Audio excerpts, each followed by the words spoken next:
titled Soul Maps. And right now we're discussing emotional challenges or obstacles that come up in the course of regular, normal human experience and life.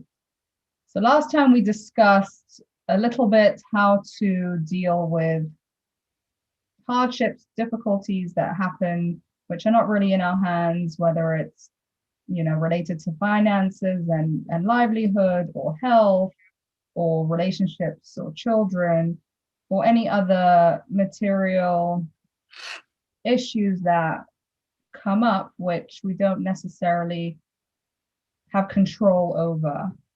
And they can present a very real challenge and obstacle to staying motivated and staying focused. They can really get us down and prevent us from progressing and achieving and focusing on what we're supposed to be accomplishing. Today, we're moving on to different types of challenges which come from inside of us, right? We can have certain feelings about ourselves which make it difficult for us to be positive, upbeat, optimistic. We can feel guilty about past behaviors.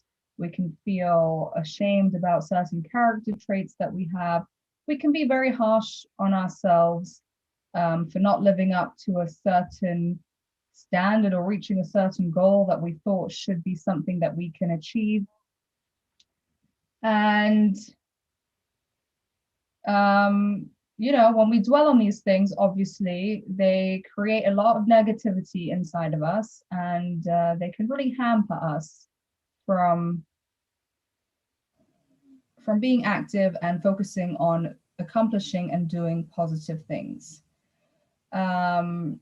It's very interesting though, because this kind of thought process can also make us feel very noble, as if I must be very sensitive or introspective or reflective. I care about my moral development and I care about my character, and that's why this particular thing that I did is eating me up so much, and I can't focus on my work today, or I can't be present for my children because I'm so down and I'm so taken over by some failure that I've had or mistake that I've made. So we might not realize what kind of path this is taking us down. And it's something that we have to be very careful about, because instead of helping us to improve and to change the way we've behaved and do better the next time, often these very negative feelings can be so heavy on us and hang so negatively on us that they lead us really down a destructive path. Because instead of reacting with, okay, this can't happen again, I have to do something, I have to be different next time, and making a plan, there are many people for whom this kind of thought process will make them feel like, okay, I'm a failure, I'm not capable, I'm really a very shameful kind of person, and I just don't have these abilities, and really to talk themselves down and make ourselves feel very inadequate. And what happens is, when a person feels very inadequate and very down and loses faith in their ability to behave in a certain way or to achieve certain goals, then a person often looks for relief from those kind of feelings because they're too much to handle. And often that relief can come in the way of some kind of indulgence, right? We're looking for some comfort. So you're stressed, you're emotionally, there's emotional turbulence going on. So, for some people, let's say it might be emotional eating, they'll turn to, generally they eat very healthy, but they're feeling so awful about themselves that, they take a bag of cookies and they start eating, and before they know it, they've eaten far too many.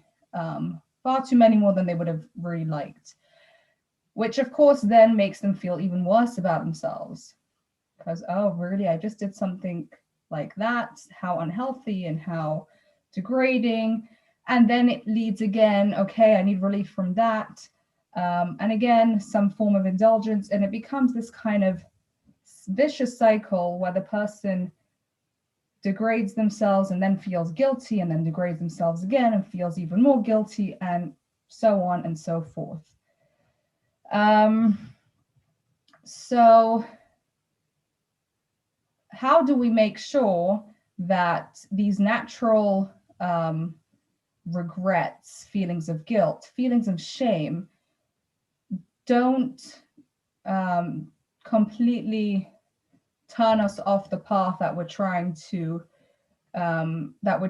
follow and make us lose our momentum and lose our focus on the important things that we are supposed to be accomplishing and achieving?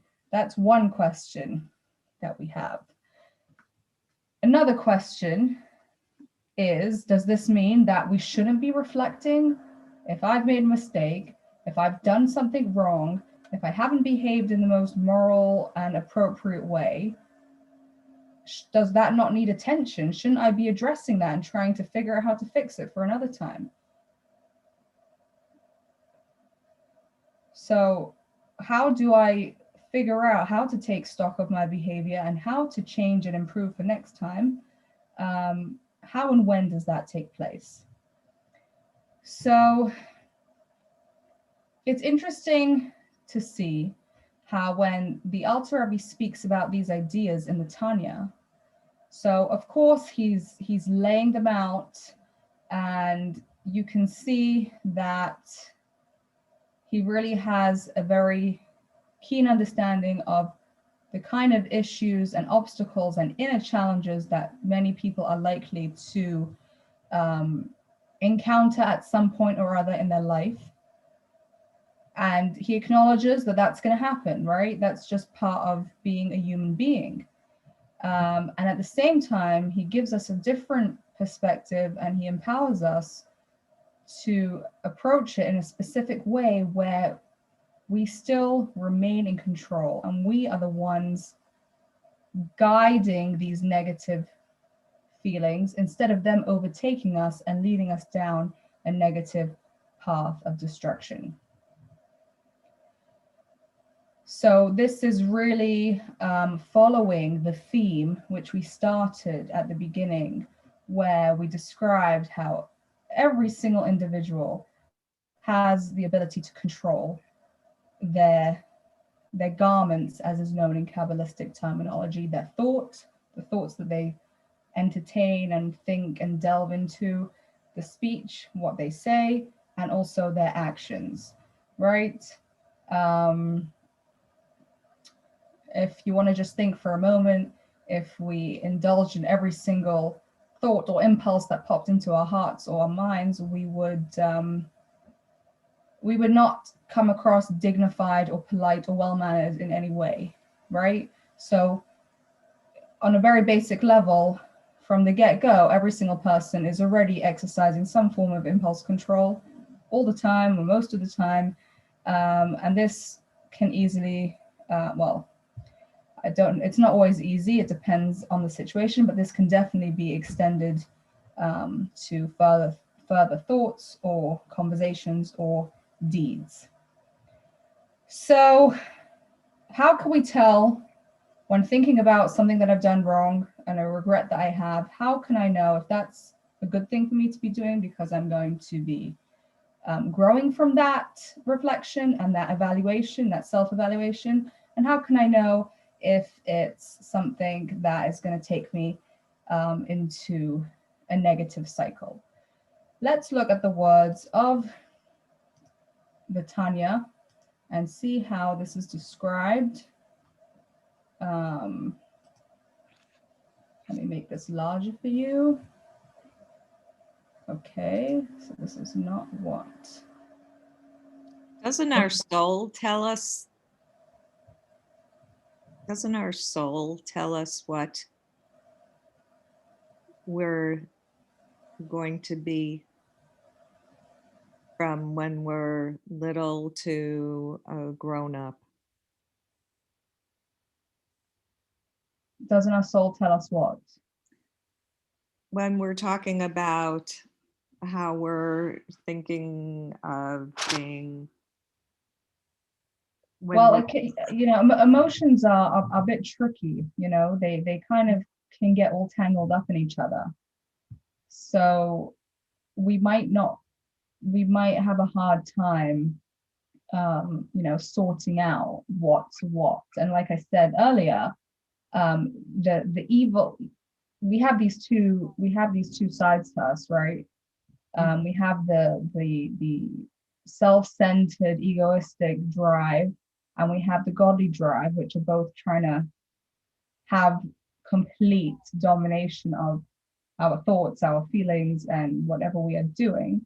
And while we have this drive that's self-centered and egoistic and um, not holy at first glance, unless we make it so, it's a very smart drive. We talk about the evil inclination, right? The evil inclination, it's not going to come along to the person and say, go out there and murder somebody, because the evil inclination knows that the person is going to be shocked and horrified and say, no way, of course I'm not going to do that. The evil inclination is trying to tempt us to sin, or not to do the right thing. It's going to be much more subtle. So it would start with this kind of, feelings of guilt and shame. You're terrible, you're awful. How could you have done such a thing? You're really evil. And then, you do something, and you seek out the comfort and you do something that's not ideal, even if it's not, absolutely wrong and evil. And then you feel worse about yourself, and then the evil inclination sort of like says, you see, I told you, you're horrible and you're awful, and you're not going to make, nothing's going to come of you. And then again, you sort of like fulfill the prophecy, and slowly but surely it kind of tries to get the person to the point where they really will do some kind of sin that is a lot worse. But we could be thinking to ourselves, this is saying something really deep about me. People who are not morally aware or concerned, they don't think about these things. They don't care. They just go on with their lives. I'm somebody who is so concerned with my spiritual development that's why I can't come to myself for 5 days, because I'm busy trying to figure this out. So it can be very confusing. And the Alter Rebbe teaches us how to stay in control of these things. So here, let's read the translation over here. As for sadness connected with spiritual matters, okay, so feeling regret for something that you may have done that you didn't want, that you feel you shouldn't have done, for example, okay, one must seek ways and means of freeing oneself from it. Okay, we spoke last time about the importance of staying positive and upbeat. So even here, the Alter Rebbe is advocating that even if it's connected to something spiritual, which is something that we should be concerned about, he's saying we still should free ourselves from that kind of sadness. That this applies to the time of prayer is obvious. So certainly, if we're in the middle of praying, we should not be feeling downhearted and sad, because it's a time when we're in the middle of serving God, and one must serve God with joy and gladness of heart. Okay, we're here after this period. But even one who is occupied in business and worldly affairs, okay, so let's say, you're out having coffee with a friend, or you're at work, or you're shopping, or whatever it is. So, but even if one who is occupied in business and worldly affairs, if there should descend upon him any sadness or anxiety about spiritual matters during his business affairs, it is certainly a trick of the evil inclination, in order to lure him afterward into lusts, God forbid, as is well known. For if it were not so, from where would a genuine sadness, one that is derived from love or fear of God, come to him in the midst of his business affairs. Mm. The Alter Rebbe is saying if this was truly coming from a good place, if it was truly coming from the godly soul, from a positive place of true reflection and self-evaluation, it wouldn't just fall on you in the middle of a time when you're supposed to be focused on something else. There's something else that is demanding your attention. You're an employee and you're supposed to be working right now, or you're running your own business and you're supposed to be managing whatever's happening that day, or you're a mother taking care of her children, or you're having dinner with your spouse. If there's something that you're supposed to be accomplishing right now, and all of a sudden this sadness and negativity has come to you, and you start wallowing in it, and you start delving very much into it, that's not the right time, because that tells you that the reason why the sadness and negative feelings have come is just to distract you and take you away from what you're really supposed to be doing at that moment. So that is a very clear sign for a person to tell when this negative focus and feelings are uncalled for and should not be focused on. So when do we take stock of our failings, or not our failings, but perhaps there's something that we are trying to do and we're hitting a certain benchmark, we'd like it to be even better. When do we do all these things? So the Alter Rebbe says that in Judaism, we do this in a very structured way, right? We make an appointment. We set a time, usually in the Jewish, in the Jewish structure of the day, this usually tends to be at nighttime, once the day is over and you can look back on the day, which many people do at the time when they recite the nighttime Shema before going to sleep. And they involve themselves in what's known as a cheshbon hanefesh, which is, it's a kind of a spiritual accounting, to think how the day went, to think about interactions or things that you did, or something, or a choice that you made, right? And that would be the time to consider whether you acted appropriately, you didn't act appropriately, what should be changed, how can tomorrow be better? And it's the kind of thing where if you'd like to do this on a nightly basis, then obviously it's for a shorter amount of time. And then you can have, like, let's say once a week, where you would do this for longer. If you needed or wanted more time to really consider how you'd like to be developing your character, or reaching a better place in the next day or the next week or the next month. Often these things can be an ongoing project, which would take, every night you'd have to rethink the same thing, for a month or 2 months, or, depending on exactly what it is that you're actually dealing with. So that would be number one, the time when, okay? You've set the time, you're the one who decides. The feelings don't overtake you and drown you. You control how and when the feelings come up, and you direct your thoughts about them. And you say, okay, we're going to think about this, and we're going to be proactive about it, okay? So, which leads us to the next point, which the Alter Rebbe says, which is not only when we're supposed to think about these things, but how do we think about these things, okay? So the Alter Rebbe tells us that the focus shouldn't be on reviewing, revisiting, and playing over and over like a tape reel in your head every single detail of how that terribly embarrassing moment went, when you wanted the floor to open up and swallow you, and to just relive all that embarrassment and shame and guilt and etc. Because again, even though you've set the time to think about it, that can easily lead you into this negative cycle. Oh, I'm just too awful. Oh, there's no hope for me. And we're trying to avoid that, right? We don't want to get into a depression over something that we've done wrong.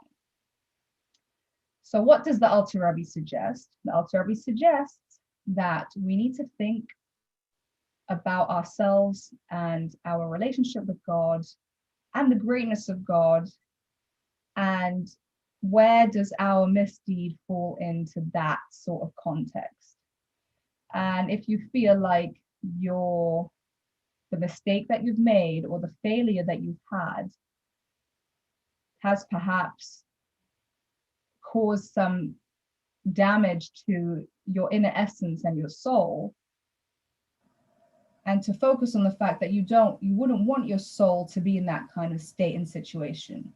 You want to refresh it, you want to improve it, you want to feel comfortable in that connection that you have between you and God. You want to repair and become closer to who you really are and who you want to be, and to be true to yourself in the most deep way that you know you should be behaving. So when you focus in that kind of direction, so then the specifics of how terrible what you did was doesn't matter so much and doesn't need to be considered for all that long. It helps us just come to a point when we feel dissatisfied. I know I'm better than that. I know I'm more capable than that. I know deep inside me I have these amazing, tremendous characteristics. So how can I in the future make sure that the way I behave and the way I interact and the things that I focus on are more in line and in sync with that deeper feeling and awareness that I have about myself and my essence.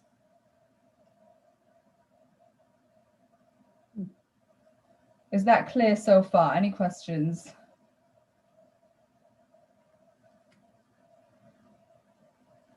You can think about it a bit longer if you need to. So just to sort of give a clear summary and direction, how do you know if your self-evaluation and your spiritual accounting session is going the right way? Depending on how you feel afterwards. If you feel guilty, ashamed, depressed, hopeless,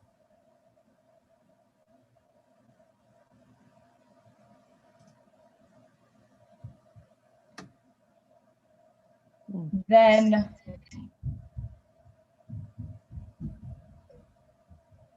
you're focusing too much on the details and on the negativity, and it's coming from the evil inclination. If at the end of your spiritual accounting, you feel like, okay, I have a plan, I'm going to do better, I know this is not really who I am, and I'm going to be focusing on how I'm going to make the right choice next time, you feel empowered, you feel motivated, then you know that you've gone through this process in the correct way. So it's basically a question of, are you being weighed and burdened and pulled down by the end of all of it, or has this experience uplifted you and made you feel like, okay, I'm going to do better and I have motivation for the next time.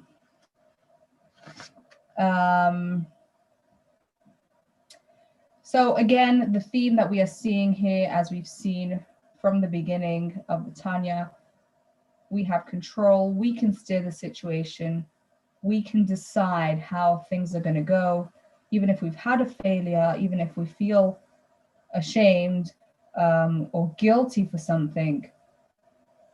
It doesn't overtake us and control us and paralyze us. We're the ones who decide when to focus on it, we're the ones who decide how to focus on it, and we're the ones who decide where it takes us. So we have clearly in the Tanya, the Alter Rebbe recognizing all these things as part of the human condition, right? Which is why he doesn't just suggest, okay, just be in control and do the right thing and don't do the wrong thing, no matter how hard it is. He knows that we have these complex emotions inside of us that can send us in different directions. So he gives us very clear advice about how to react and how to use it as as a catalyst for further movement and growth rather than for being pulled down into negativity and depression. Okay, so what we spoke about until now really focuses a lot more on feelings of guilt. Okay. I'd actually be interested in hearing from you if you'd like to share your thoughts. What you think what is the difference between guilt and shame? Is there a difference or are they synonyms? I think they're different, quite different. Okay, do you have a way to define? I feel as though shame, you could feel, well, you could feel either of them, but guilt, you could be guilty and feel no shame. You can feel guilty without feeling shame. That's very interesting. I never thought about it that way. And again, it goes back to how we feel. Some people don't feel guilt Right. Yeah. about, And I know someone is trying to speak. no, but no, sorry. I just said that some people also have no shame. So that's true. That's true. Yeah, Yes. characteristics are probably very much the same. So Which one do you think is harder which is a harder, more difficult emotion to deal with, feeling guilty or feeling ashamed?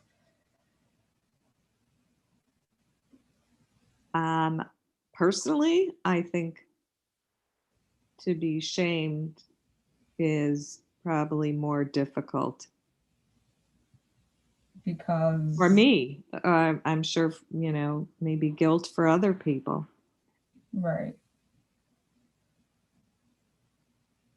So I'm going to share a video clip with you, which presents an interesting experiment about defining the difference between guilt and shame. Are there mice in this? No, I'm kidding. Nothing frightening. Okay, here we go. In the 1730s, according to popular legend, young George Washington chopped down his father's cherry tree. Here's our question. When young George was confronted by his irate father, did he experience guilt or did he suffer shame? The true answer is neither. The story was fabricated, but the distinction would have largely depended on George's perspective. Let's digress a moment to explain. In 2013, a group of psychologists conducted an experiment on college campuses. Students were asked to play a simple game with a chance to win $5. They were handed simple instruction sheets. Unbeknown to the students, not all the sheets were identical. They contained an almost undetectable distinction in language. But as it turned out, that subtle distinction played an enormous role in determining the students' subsequent behavior and moral decision-making. Some of the sheets insisted that the experimenters were interested in determining how common cheating is. Other sheets stated that they were interested in determining how common cheaters are. The difference seems negligible. Cheating versus cheaters. But there is a distinction. Cheating is a verb and refers to unethical activities. Cheaters is a noun and refers to unethical individuals. The students were instructed to think of a number between 1 and 10. Once they had mentally selected a number, they were told that if the number they had selected was an even number, they would receive $5. If it was odd, they'd receive nothing. The students then reported their numbers. Incredibly, only 20% of the students who had read instruction sheets with the noun cheater reported that they thought of an even number and collected payment. 20%. Considering that the vast majority of people tend to pick odd numbers for some odd reason, this means that all, or almost all, of the students were as honest as Washington. By contrast, a full 50% of students who read instruction sheets with the verb cheating claimed to have thought of an even number and collected their money. Apparently, a lot of them were not telling the truth. What happened? It is all a matter of perspective. Those who thought the experiment was about the act of cheating, unethical behavior, had less of an issue with lying to line their pockets. But those who thought the experiment was to discover the prevalence of cheaters, unethical people, preferred to forego the chance to gain some quick cash in order to avoid the internal shame of identifying themselves as immoral. In conclusion, guilt is far less hurtful and far more tolerable than shame. Back to Washington. Had he reflected on his devastating act, he would have felt rather guilty. However, if he had focused on his newfound lowliness as a cherry tree attacker and the destroyer of property, he would have experienced shame, a far more painful and damaging reaction.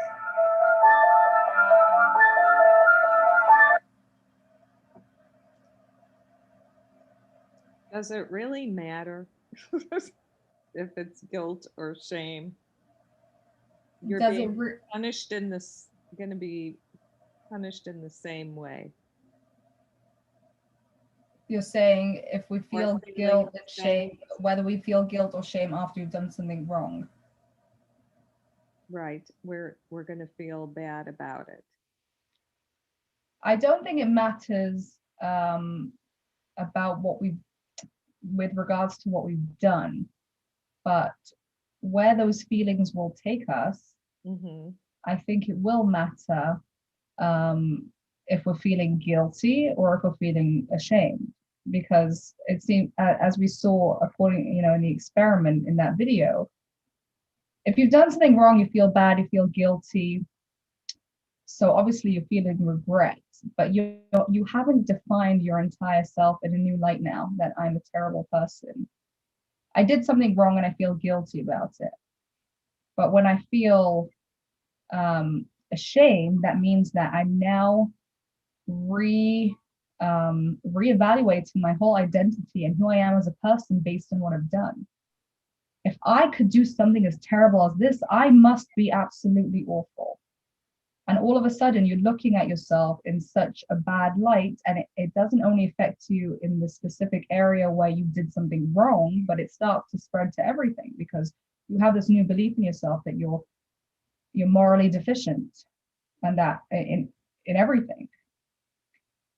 So the reason why I'm bringing up the distinction is because the Alter Rebbe in the Tanya teaches us, the techniques that I described earlier help more for feelings of guilt, but with shame, which is much harder to deal with, much harder to live with, and therefore can take you to worse places.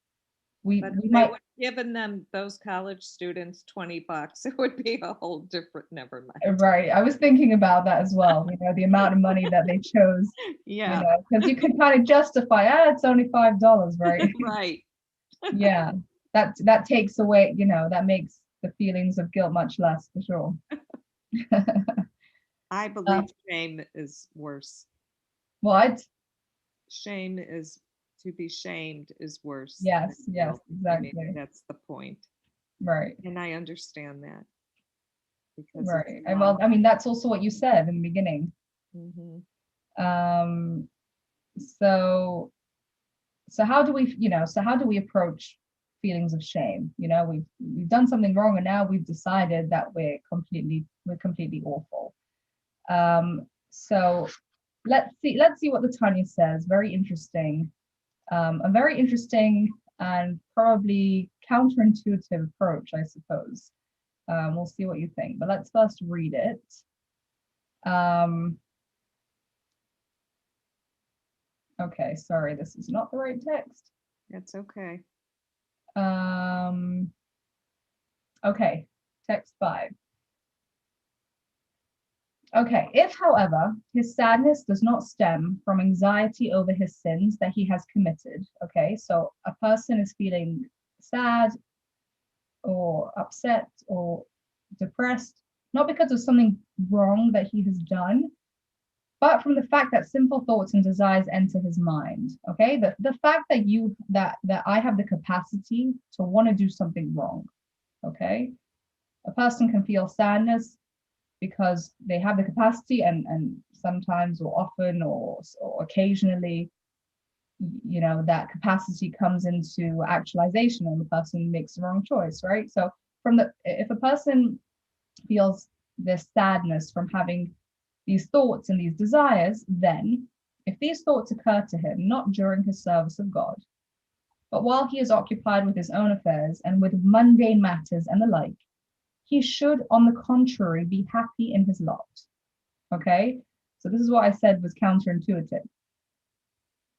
You suddenly, you know, start thinking about how, you know, you have this impulse to do something that you feel is improper or inappropriate or undignified or whatever it is. Okay, so you start to feel that this is awful, this is terrible, I'm a terrible person, that I have these feelings inside me. And what does the Alter Rebbe say? Don't go down the road of sadness, be happy. Okay, I'm sure that's not what you're expecting. Why? For although these simple thoughts, you can follow my mouse, I hope you can see where I am. For although these simple thoughts enter his mind, he averts his attention from them. Okay, what should your response be?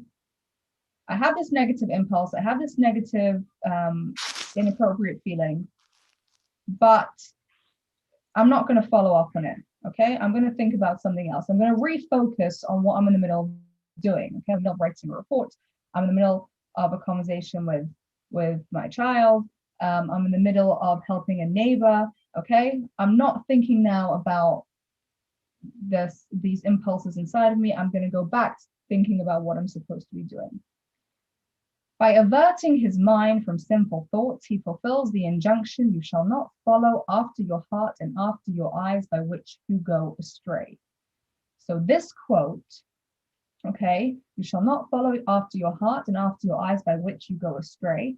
This is written, it's actually in the paragraphs following the Shema. Okay,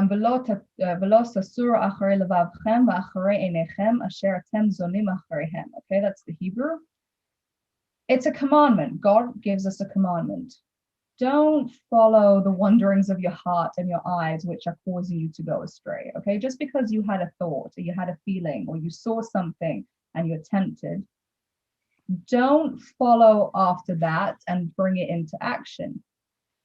That's what the command is saying. Okay, so what's the Alter Rebbe going to explain about this command? The above verse, let me show you where I'm up to. The above verse surely does not speak of tzaddikim, referring to them as going astray, but of Beinonim like himself, in whose mind there do enter erotic thoughts, whether of an innocent nature or otherwise. And when he averts his mind from them, he fulfills this commandment. Okay, so the Alter Rebbe is telling us in this book that's geared to Beinonim, okay, we described, I'm not sure if you were at the class, or we described the different personalities. We have the tzaddik, which is obviously righteous, holy, lofty person who's completely connected to God, and all his thoughts and feelings and experiences are spiritual, and he doesn't have any temptations. So when God is giving this commandment, he's not giving the commandment to the tzaddikim, okay?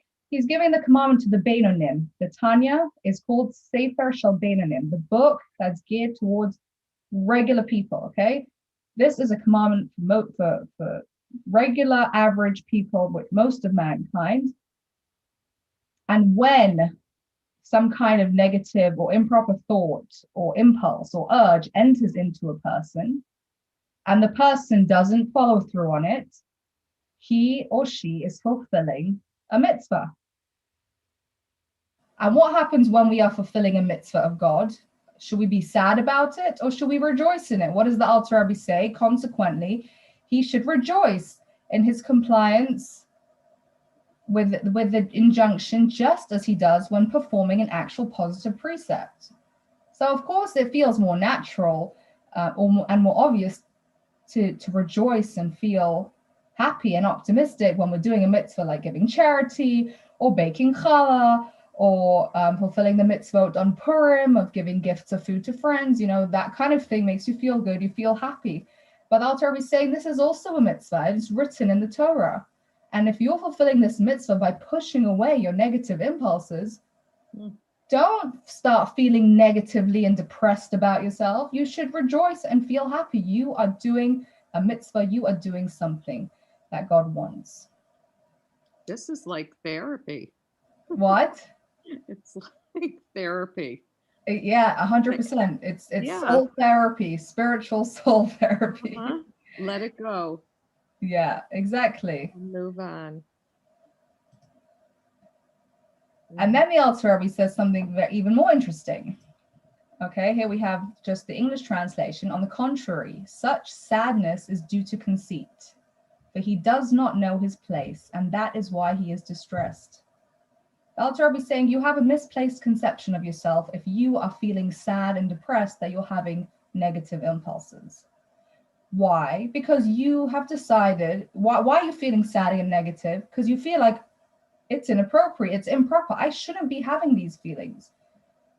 Essentially, what you're saying is, I'm supposed to be on the level of a tzaddik, because a tzaddik, a righteous man or woman, a tzaddikus, doesn't have these impulses and feelings, and you are equating yourself with them, and therefore you're feeling distressed that you have these negative impulses.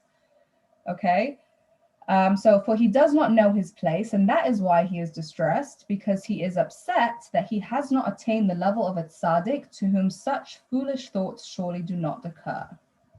If he knew his place, he would see that he is very far from the rank of tzaddik, and that his greatest aspiration should be to become a Beinoni, and not a Rasha. A Rasha is a wicked person who sins for even a single moment throughout his life.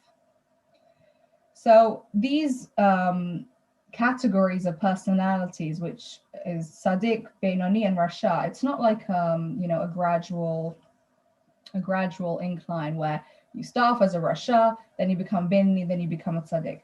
You can go from being a Rasha to being a Tzaddik. You can go from being wicked to less wicked to being a Beinoni, okay? But being a Beinoni doesn't necessarily mean that the next step is that you're going to be a Tzaddik. Being a Beinoni is a lifetime it's a lifetime aspiration. It's something that we have to constantly work at.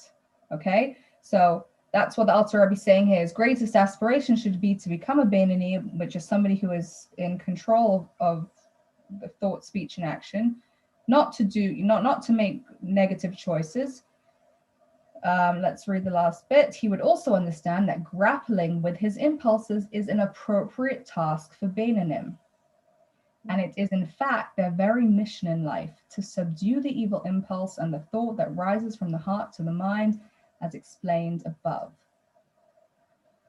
So don't feel bad or ashamed or start to look at yourself in a completely negative light, because there are negative feelings, thoughts, impulses, urges, temptations inside of you.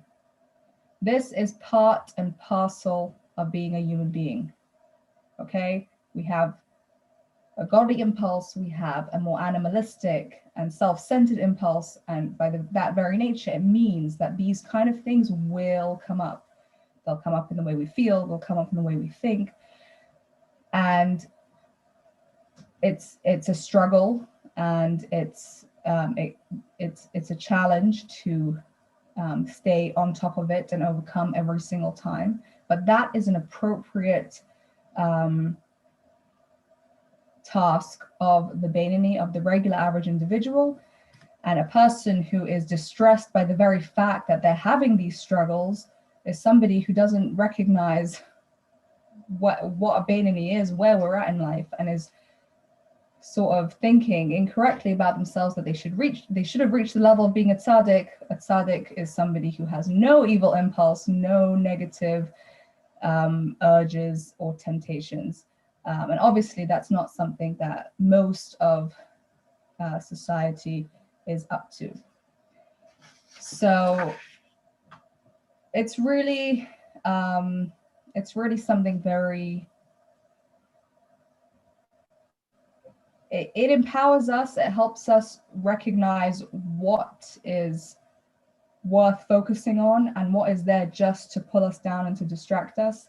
And I think that these kind of ideas, that they're very, very freeing, because instead of feeling like the only way to recognize that I've truly done something wrong is if I'm feeling terribly depressed about it, which then of course chains you down and prevents you from growing and improving and accomplishing and bettering yourself as a person, we can let go of all of that. We can actually use it as an opportunity to feel good that we're doing what God wants. When I resist this, when I turn my mind away from this and I focus on the matter at hand, I focus on the good deed that I'm in the middle of or about to do, I'm doing twofold good. I'm doing what I'm getting done, what I'm supposed to be getting done, and I'm also fulfilling this commandment, or I'm supposed to turn away from my negative impulses and turn towards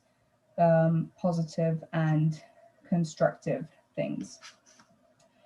So I feel like the more we learn and we read the Tanya, we recognize that while it was written obviously by the Alter Rebbe, who was a complete and total tzaddik, somebody with intellect and understanding and wisdom far beyond what we can ever hope to reach, and also deep connection with godliness and holiness and spirituality, at the same time very clearly recognized where